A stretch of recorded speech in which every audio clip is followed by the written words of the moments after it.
Isang survival SMP ay kailangan ng maayos sa tahanan, pagkukuha ng pagkain katulad ng mga hayop at taniman, mga gamit na pangdepensa at mga resource tulad ng kahoy at iba pa.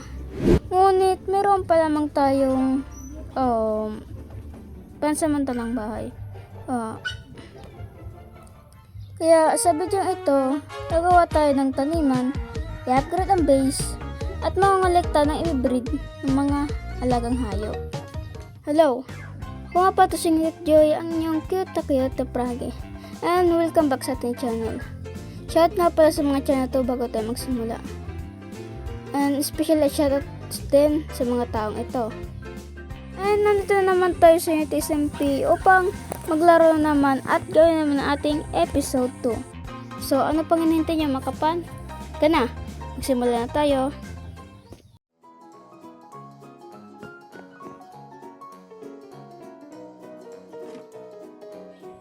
So guys, ang gagawin mo natin ay mag-grab tayo ng mga tools sa labas upang mag-upgrade ng ating base. So, putik, anong meron dito? Pinagagawa ng mga player dito. Ano to? The heck? What is this? Biya mo na. At least meron tayong extra wood. So, gagamitin din natin to. Much later.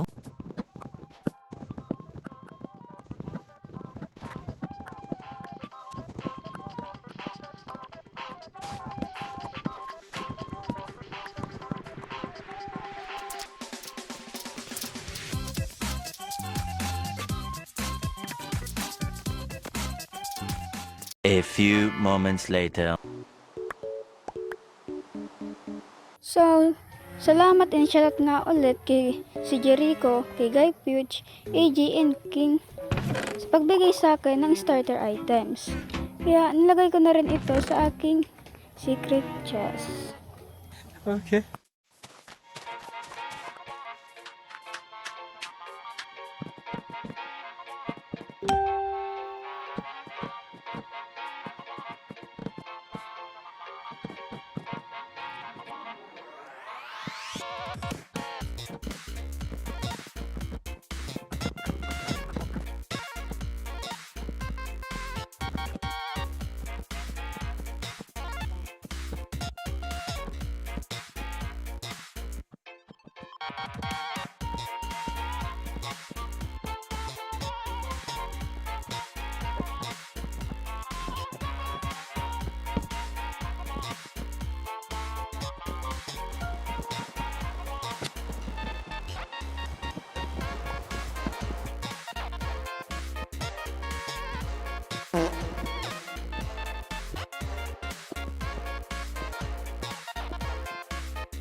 Oh my God!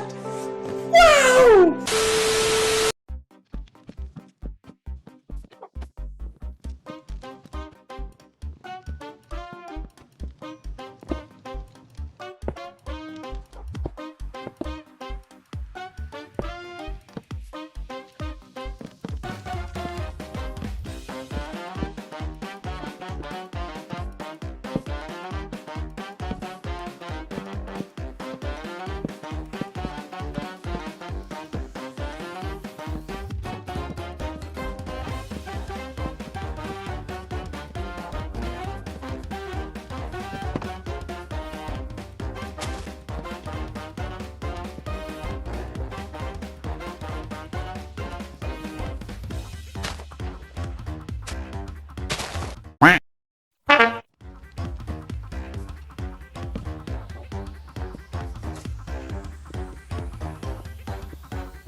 Bruh.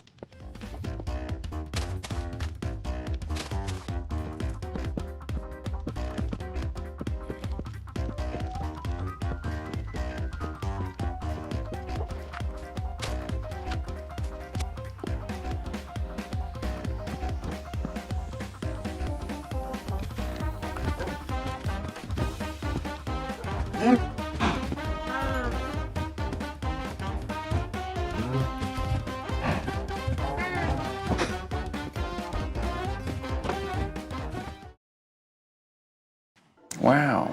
So, ito na nga pala guys yung bahay. And ito na rin pala yung kulungan ng ating mga hayop kasi wala pang laman. And also, ito nga pala ang ating dating bahay, yung nakaraan na episode 1. So, ito nga pa yung loob. Alis ko na rin pala yung bed. And dito banda, ito yung ating nether portal. Kaso, may mali siya sa size. Tapos ito naman ang ating likod. Hindi ko nilagyan ng bulaklak yan. Pero dito, nilagyan ko naman. And ito nga pala ang ating mga alagang hayop. Ayan, na-breed ko na sila. Tapos, dito naman, sa ating taas, papakita ko sa inyo. Ito si Coffee, si Coffee rin, and si Coffee. Tatlo silang Coffee. And ito aking cute na bedroom. So, may mga design na bintana. And dito banda sa may labas, meron tayong mini balcony.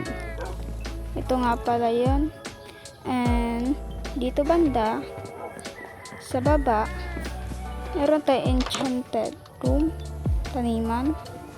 Meron tayong taniman. Siyempre, pinalaki ko na rin yan. Ito yung mga animal natin. And so, yun lang guys. Sana nag-enjoy kayo sa panonood. And huwag nyo nga pala kalimutang mag-like and subscribe para like ang updated sa ating mga videos. So, maraming salamat guys. And, yun lang. Salamat sa panood, mga kapwan. And also, goodbye sa inyong lahat.